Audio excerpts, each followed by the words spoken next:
Tukasema wananchi wengi wanalalamika, lakini pia kisheria kuna circumstantial evidence kwamba je, vyama vya upinzani ukiwa mpinzani ni kosa?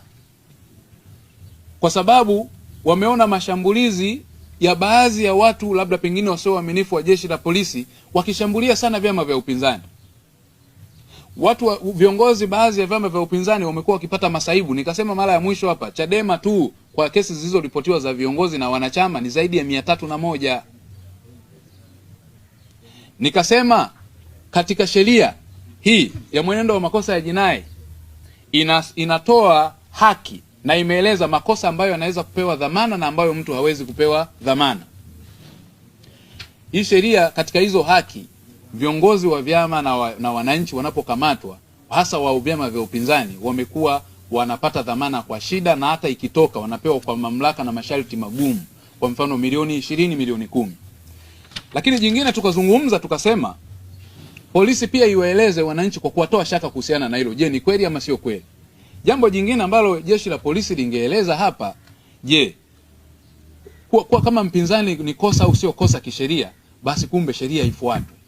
Lakini pia kama kuna wapinzani ambao wanaonekana kwamba wanafanya kazi yao ya kukosoa pengine serikali na kushauri, wachukuliwe tu katika hiyo dhana ya kuelekeza na kukosoa na kushauri, sio kama maadui. Ndio dhana iliyosemwa na mlisikia kwenye vyombo mbalimbali na viongozi mbalimbali wamekuwa wakisema upinzani sio uadui.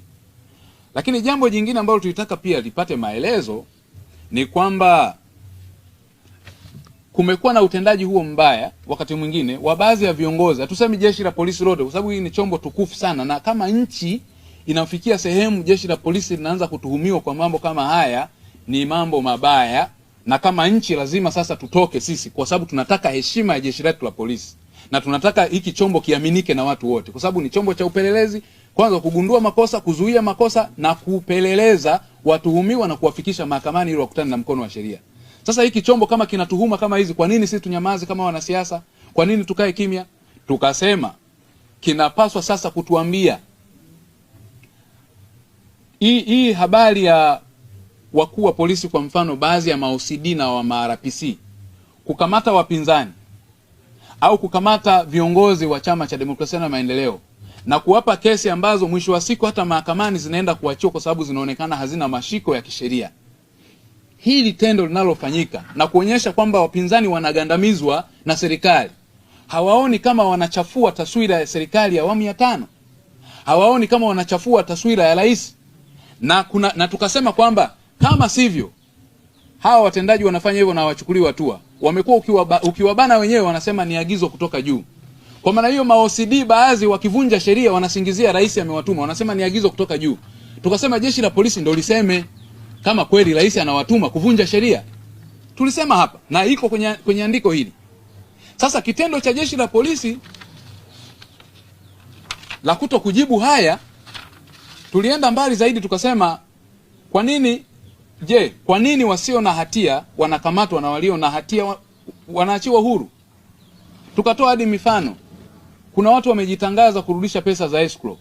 Nikasema kifungu cha 311 cha sheria ya makosa ya kanuni za adhabu ambao ni Penal Code Cap 16 Revised Edition 2002 inaeleza kwamba mtu akikutwa na pesa zilizopatikana kwa njia ya udanganyifu ama kwa wizi ama kwa namna nyingine yoyote isiyokuwa halali kisheria, hata kama atazirudisha, huyo ni mtuhumiwa kama watu wengine tu, alipaswa afikishwe mahakamani.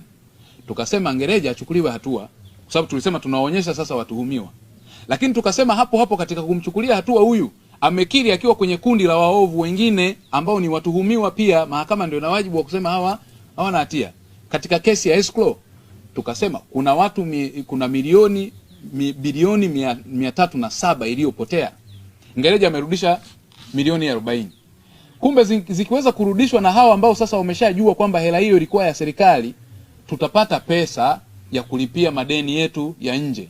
Tutapata pesa ya kulipa mikopo ya wanafunzi wa elimu ya juu. Tutapata pesa za kujengea mabarabara. Tutapata pesa za kufanyia shughuli nyingine, pikiwa ni pamoja na kukopesha wajasiriamali na vijana wengi wasio na ajira. Umeona juzi tu tatizo la ajira lilivyo kubwa. Zimetoka kazi za TRA. Wameomba watu 56,000, kazi ni 400 tu. na waliofanyiwa screening ni watu 300. Katika hao watu waliofanyiwa screening, watu hao 30,000 wanatakiwa watu 400.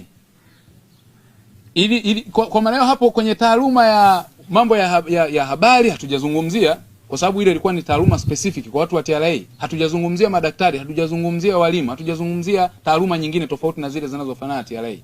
Kwa hiyo matatizo kama haya manake sasa ndio yataenda kuwa addressed kama kuna utaratibu huu. Lakini mwisho tukasema tena kwamba hatua stahiki zichukuliwe, na kama hazitachukuliwa, sheria katika kifungu cha 16 cha sheria ya mwenendo wa makosa ya jinai kinatoa haki ya raia wa kawaida, mimi na wewe, kwenda kumuaresti mtuhumiwa yoyote wa kosa lolote lililofanyika kinyume na sheria za Tanzania. Kifungu cha 16 cha sheria ya mwenendo wa makosa ya jinai kinasema kuhusiana na arrest by a private person, kwamba jeshi la polisi liseme pia kama lina mpango wa kuwakamata hawa au hapana, na kama hapana basi tulisaidie, labda pengine ni kwa sababu ya vitendea kazi vichache na nini. Sisi tuko nchi nzima, tuwasaidie kuwafikisha watuhumiwa hawa mbele ya sheria kwa mujibu wa sheria hiyo, kifungu cha 16 kinachotupa huo wajibu na mamlaka ya watu walio wenye makosa wakamatwe.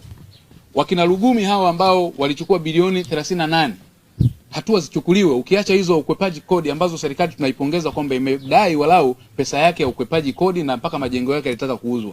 Vipi hili kuhusiana na mkataba tata wa jeshi la polisi na mkataba wa Lugumi?